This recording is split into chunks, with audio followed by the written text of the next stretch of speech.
Order! Order! You are an incorrigible delinquent at times. Behave yourself, man!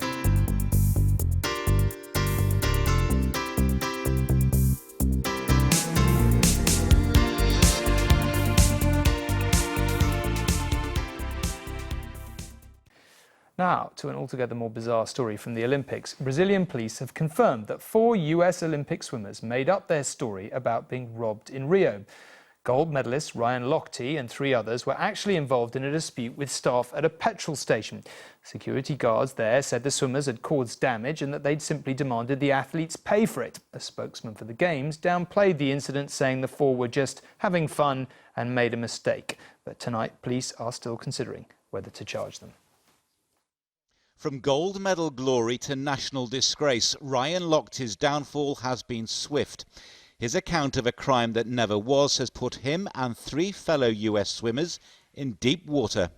Lochte claimed that after their celebratory night out, their taxi ride home was halted by armed robbers posing as police.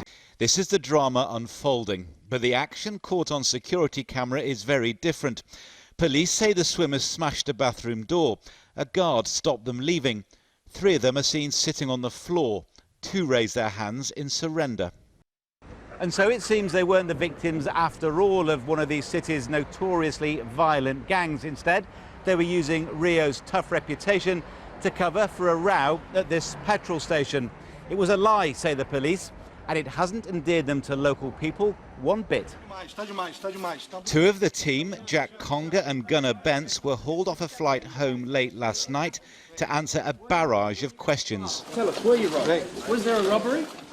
Lochte is safely back in the US already, but the Games organisers have come to their defence. Let's give these kids a break. Sometimes you take actions that you later regret. They had fun, they made a mistake, it's part of life, life goes on. Let's go. In the Olympic city, the security threat is all too real.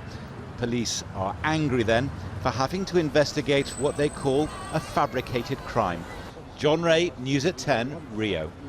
The uglier side of sport, inside the Daily Mail, we have the swimmers, the American swimmers, of course, who have been the subject of multiple news conferences by police today. US swim star lied to hide drunk rampage. This has been an absolutely fascinating story, hasn't it? It's just a really bizarre story, really. So, a few days ago, you had these 4 American Olympic swimmers saying they'd been robbed at gunpoint.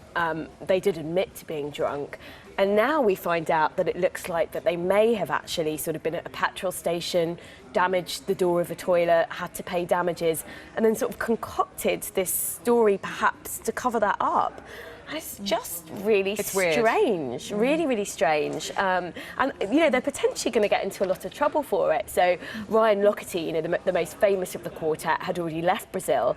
But the other 3 are still in Brazil. 2 of them were taken off a flight and questioned by Brazilian police. And I think there are, actually, if this is found to be true, there is talk of charging them. Yes, and even Brazil's interim president has started to say that they need to pay the price for this. It's looking extremely serious. As they should if they've lied about what happened. Well, it brings Brazil as a nation into disrepute, and the Rio Games as well. It slightly smacks of American Olympians going, we're bigger than Brazil, we're bigger than the Brazilian police, let's see what we can get away with. And let's listen to the sound of these pictures as well. This is 2 of them leaving the tourist police station to boos and jeers.